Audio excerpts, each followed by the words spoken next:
Guys, welcome to another tutorial of Swift programming language in 24 hours। तो अभी तक हम लोग काफ़ी ऑपरेटर्स स्टडी कर चुके हैं और गोइंग फॉरवर्ड हम लोग काफ़ी बचे हुए ऑपरेटर्स को स्टडी करेंगे, जानेंगे उनकी डेफिनेशंस के बारे में और समझेंगे उनका प्रैक्टिकल इम्प्लीमेंटेशन। पहले हम लोग रिकॉल कर लेते हैं कि अभी तक हमने कौन कौन से ऑपरेटर प्रीवियस वीडियोस में कवर कर लिए हैं। तो हम लोग कवर कर चुके हैं टर्मिनोलॉजी के अंदर यूनरी, बाइनरी एंड टर्नरी, उसके बाद असाइनमेंट ऑपरेटर, उसके बाद अर्थमेटिक ऑपरेटर, रिमाइंडर ऑपरेटर और unary minus plus operator, compound assignment operator, comparison operators. तो गाइज आज हम लोग स्टडी करने वाले हैं ternary conditional operator, nil coalescing operator और हम लोग स्टडी करने वाले हैं लॉजिकल ऑपरेटर ऑल्सो। जैसा कि लॉजिकल ऑपरेटर्स के अंदर तीन तरह के ऑपरेटर होते हैं, लॉजिकल एंड, लॉजिकल और एंड लॉजिकल नॉट। तो हम लोग one by one her operator को स्टडी करेंगे, थोड़ा उसकी डेफिनेशन और थ्योरी को समझेंगे, उसकी फंक्शनैलिटी को, और साथ के साथ हम लोग प्रैक्टिकल इम्प्लीमेंटेशन देखेंगे ईच सबका वन बाय वन। तो शुरू करते हैं। तो सबसे पहले हम लोग शुरू करते हैं ternary conditional operator. Ternary conditional operator is a special operator with three parts which takes the form question, answer and colon answer. The ternary conditional operator is shorthand for the if else condition. तो अभी guys हम लोग इसका एक practical implementation देख लेते हैं। जैसा कि अभी मैं अपने एग्जांपल को समझाने के लिए दो वेरिएबल क्रिएट करता हूँ, variable A B equal to 5 and variable AC equals to 5। तो अभी तक जो अगर हम लोग इन वैल्यूज़ को चेक करना चाहें तो हम लोग इफ़ एल्स कंडीशन से भी कर सकते हैं। तो इफ़ एल्स कंडीशन में हम कैसे करेंगे, if A B equal to operator A C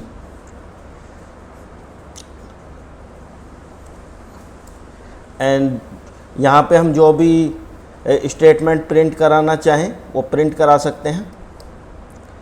print, मैं यहाँ पे एक मैसेज प्रिंट करा लेता हूँ, values are equal and else. तो एक तरीका तो ये होता है प्रिंट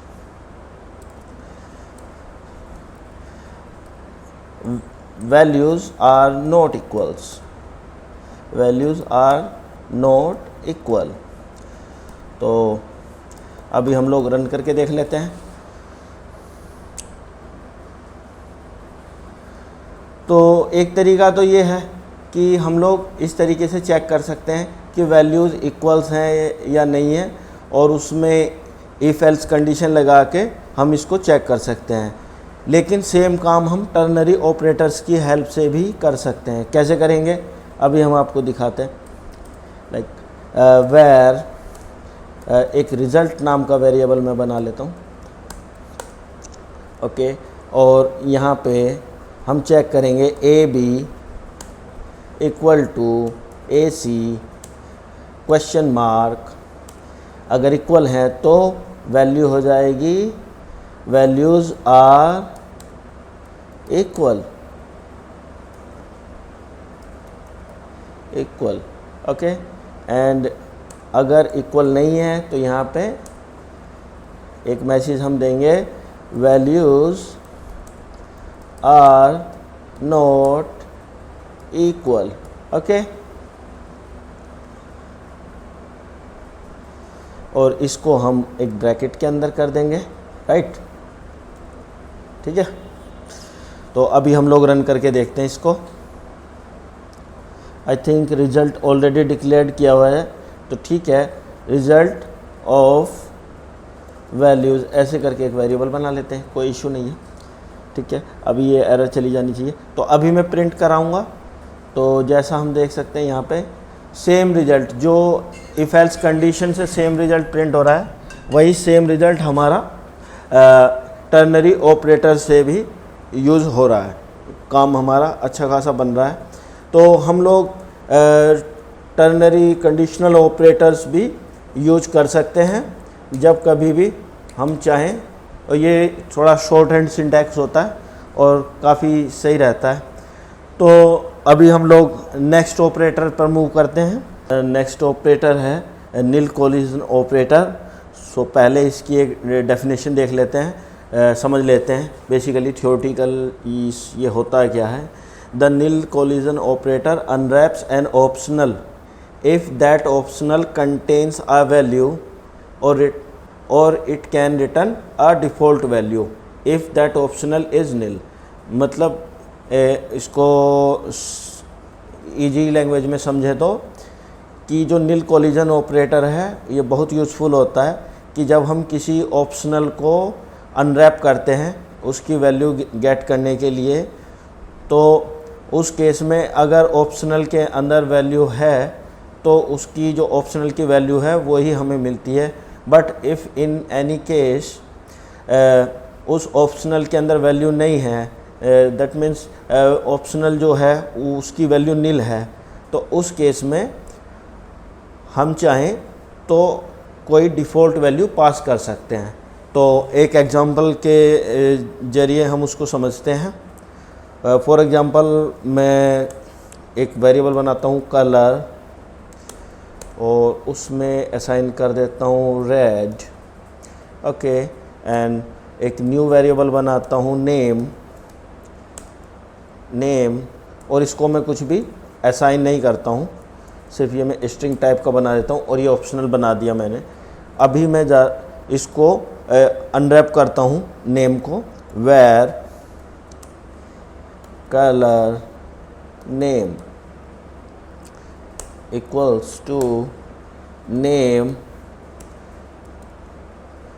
नील कोलिजन ऑपरेटर कलर। तो गाइज आपको क्या लगता है कि अभी यहाँ पर कलर नेम में हमारी क्या वैल्यू आनी चाहिए?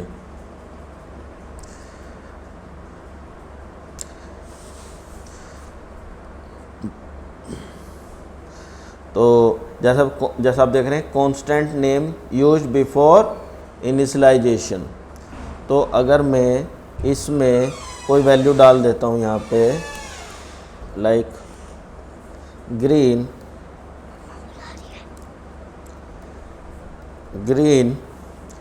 तो अभी आप देख रहे हैं, तो अभी हम कलर नेम को प्रिंट कराएंगे।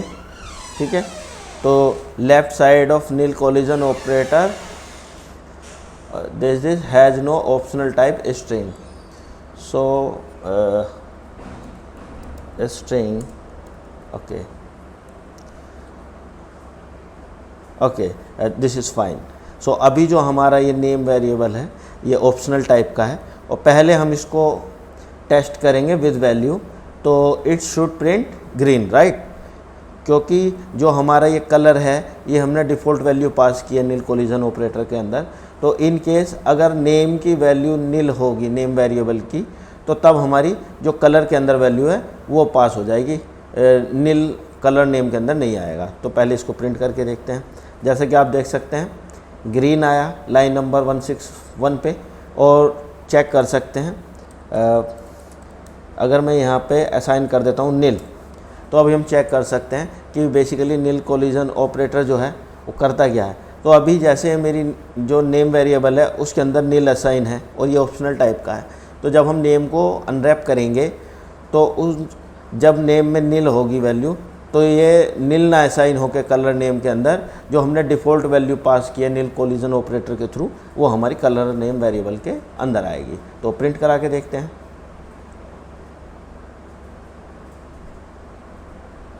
अभी रन हो रहा, तो देख सकते हैं हम अभी यहाँ पे रेड प्रिंट हुआ है, क्योंकि जो मेरा ऑप्शनल वेरिएबल है हमारा इस एग्जाम्पल के अंदर उसकी वैल्यू नील है। तो ये जो नील कोलिजन ऑपरेटर होता है ये बहुत यूज़फुल होता है जब हम ऑप्शनल जो होते हैं हमारे कोड के थ्रू, जब हम प्रोग्रामिंग करते हैं, प्रोजेक्ट बनाते हैं, तो उनके अंदर जब हमें ऑप्शनल के अंदर हमें नहीं पता होता कि ऑप्शनल एक्चुअली होता ही ये है कि ऑप्शनल वेरिएबल के अंदर वैल्यू हो भी सकती है और नहीं भी हो सकती है। तो जब हम ऑप्शनल वेरिएबल को अनरैप करते हैं तो अगर ऑप्शनल की वैल्यू नील होती है तो हम कोई डिफ़ॉल्ट वैल्यू पास कर सकते हैं, और ये हमें सेफ कोड लिखने में हेल्प करता है iOS डेवलपमेंट के अंदर। तो गोइंग फॉरवर्ड जो भी हम डिफ़ॉल्ट वैल्यू पास करेंगे उसको मिल जाएगी, और जो चांसेस हैं हमारी ऐप के क्रैश होने के वो बहुत ही कम हो जाते हैं। So this is a best practice to assign some default value using nil coalescing operator when we unwrapping an optional variable।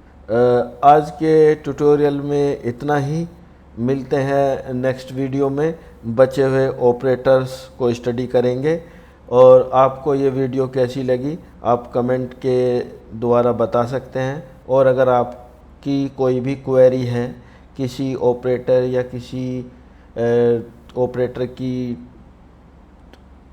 Concept theory को लेकर, आपको कोई भी क्वेरी है किसी भी चीज़ से रिलेटेड स्विफ्ट प्रोग्रामिंग से, तो आप कमेंट कर सकते हैं, and I will try to support as much as I can.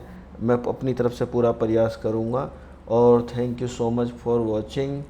And अगर आपको ये चैनल अच्छा लगा तो आप प्लीज़ चैनल को लाइक, शेयर एंड सब्सक्राइब करें। And bye bye, thank you so much.